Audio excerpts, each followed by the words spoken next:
অন্য কিবা হলে আমাৰ অলপ ফূৰ্তি কৰিব লগা থাকিলেহেঁতেন, কিন্তু আমাৰ আজি ফূৰ্তি কৰিব লগা একোই নাথাকিল। তাৰমানে যিটো ছিষ্টেমত চলি গ'ল এই বিদ্যালয়খন,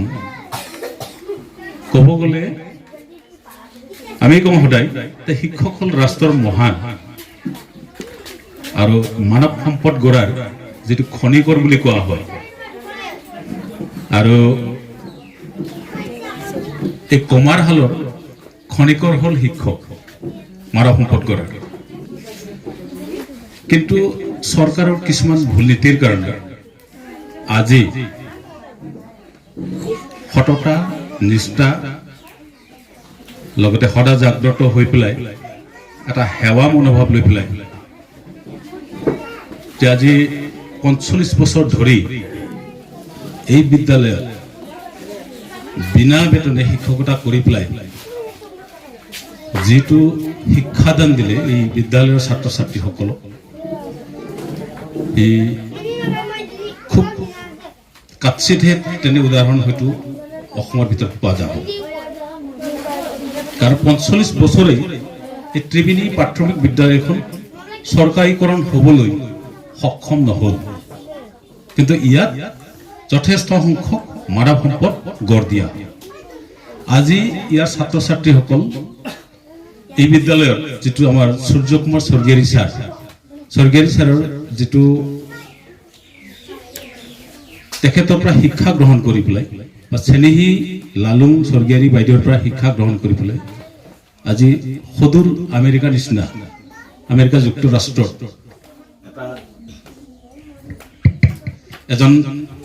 উচ্চপদস্থ আৰক্ষী বিষয়া আছে, তাত কৰ্মৰত হৈ আছে। আৰু এই বিদ্যালয়ৰ প্ৰাক্তন ছাত্ৰসকল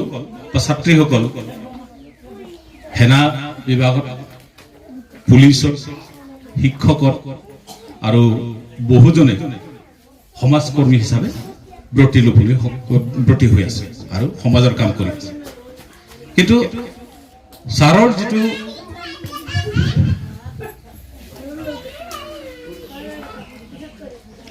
শিক্ষাদান দিয়াৰ গুণ, এইটো অথলে যোৱা নাই, অথলে গৈছে বুলি মই ক'বলৈ বিচাৰোঁ। আৰু প্ৰাথমিক যিটো শিক্ষা আমাৰ আদিপাত যিটো বুলি কোৱা হয়, মোৰ স্কুলীয়া জীৱন ক'ব গ'লে ইয়াতে আৰম্ভণি হৈছিল। আৰু আমাৰ দৃষ্টিত ছাৰ সদায় এজন মহান ব্যক্তি, এজন আদৰ্শবান, এজন হৃদয়বান এজন ব্যক্তি আছিল। তেখেতৰ আদৰ্শৰ প্ৰতি অনুপ্ৰাণিত হৈ পেলাই আমি আজি মই কওঁ সমাজৰ দুই এটা কাম কৰিবলৈ আমিও সক্ষম হৈছোঁ বা বিভিন্নজন প্ৰাক্তন ছাত্ৰ ছাত্ৰীসকলো সক্ষম হৈছে বুলি মই ভাবোঁ। তাৰমানে যিয়ে নহওক, আমি প্ৰথম যেতিয়া ইয়াত স্কুলত আহিছিলোঁ, এই স্কুলত তাৰমানে বেঞ্চ ডেস্ক নাছিলে। তোমালোকে আজি সৰু সৰু ছাত্ৰ ছাত্ৰীসকলে আজি বেঞ্চ ডেস্কত বহিছা, চেয়াৰত বহিছা।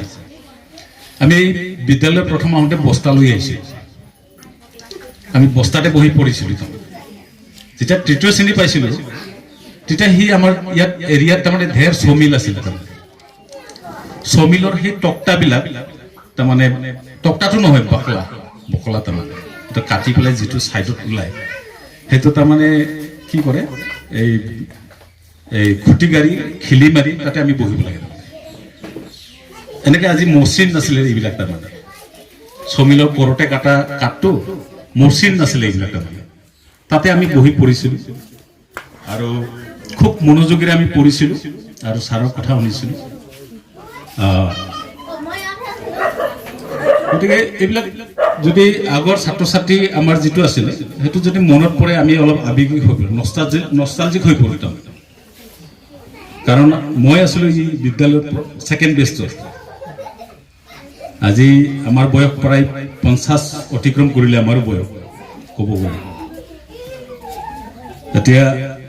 খুব দুখজনক, তাৰমানে এই বিদ্যালয়সমূহ কি কাৰণে নহ'ল, কেলে নহ'ল, তাত হয়তো কিছুমান চৰকাৰী কিছুমান ভুল নীতি থাকি গ'ল। আৰু শিক্ষা বিভাগৰ যিবিলাক কৰ্মচাৰী, তেওঁলোকৰ গাফিলতি, তেওঁলোকৰ সদিচ্ছা নথকাৰ কাৰণে এই বিদ্যালয়বিলাক থাকি যায়। মই বহুতবাৰ দেখিছোঁ ভেঞ্চাৰ স্কুলৰ যিবিলাক শিক্ষক সকলৰ যিটো কষ্ট যিটো ত্যাগ সেইটো যদি আমি বিচাৰ কৰিব যাওঁ এই আমোলা যিবিলাক শিক্ষা বিভাগ তেওঁলোকৰ ওচৰত তেওঁলোক খুব নগণ্য মানুহ তাৰমানে সাধাৰণ কেৰাণী এজনে যাক নেকি আমি শিক্ষাগুৰু হিচাপে সন্মান কৰোঁ শ্ৰদ্ধা কৰোঁ এই শিক্ষকসকলে যদি DI অফিচ IS অফিচ বিলাকত যায় ভেঞ্চাৰ স্কুলৰ মাষ্টৰবিলাক দেখিলে যদি অহা বুলি গম পায় বা দেখিলে এই কেৰাণী টাইপৰ মানুহবিলাক তাৰমানে টেবুল বুজায় তাৰমানে পইচা খাব পাম বুলি তেওঁলোকক যদি পইচাৰে যদি টকা পইচা যদি সন্তুষ্ট কৰিব নোৱাৰে কামবিলাক নহয় তাৰমানে হয়তো এই আমোলাবিলাকৰ কিছুমান ভুলনীতিৰ কাৰণে বা তেওঁলোকৰ সদিচ্ছা নথকাৰ কাৰণে